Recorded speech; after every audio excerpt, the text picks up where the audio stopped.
خەڵی چوارەم و کۆتایی ژنی چە ئەمڕۆ ڕۆژی ژنانە ئافرەت لە ماڵە پیا لە کەوژ نەکا بەرامبەر بە پیاوەکەی پێغەمبەر صلی الله عليه وسلم فەرمووی باشترین ئافرەتی دنیا ئافرەتی قوڕەیشیە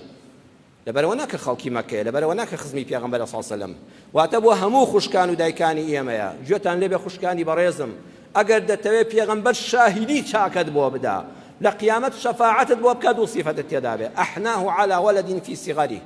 لە صحیح بوخاری مسلم فەرموودەکە هاتووە یەکەم دایکێکی دڵسۆزن بۆ منداڵەکان بەڕاستی دایکێکی دڵسۆز و جەرگ سۆزن بۆ منداڵەکانیان دووەمیان وأرعاه على زوج في ذات يده کە زانی مێردەکەی دەستکورتە زۆر دەست پێوەگرە مێردەکەی ناشکێنێ بەراوردی ناکا بە خەڵک داوای زیادەی لێ ناکا قەناعەت بە کەمێک دەکا دڵی دەداتەوە بە پیاوەکە کوڕە زۆر شتی وامان تێپەڕاندەوە بە ئیزنی خوا دەرگا دەکاتەوە قەیچێکە ئاوی گەرم بەم بە منداڵەکان ناڵم دراوسێکە پێمان بزانێ لای کەس باسی ناکە ناکڕوزێتەوە دوعای خێر دەکا ئەڵێ پیاوەکە خوا دەکاتەوە سایە و سێبەر لە سەرمانە و لە خێزانەکەمان بە یەکەوەین هەر هەموو دنیامان هەیە واللهی ئەو ئافرەتە خوا لێ ڕازیە واللهی ئەو ئافرەتە پێغەمبەر پەسەندی کردووە ئەمڕۆ مەسرەفەکانتان کەمکەنەوە پشتیوانی مێردەکانتان بن دڵیان بدەنەوە مەسرەفی زیادە لە ماڵە لابەرن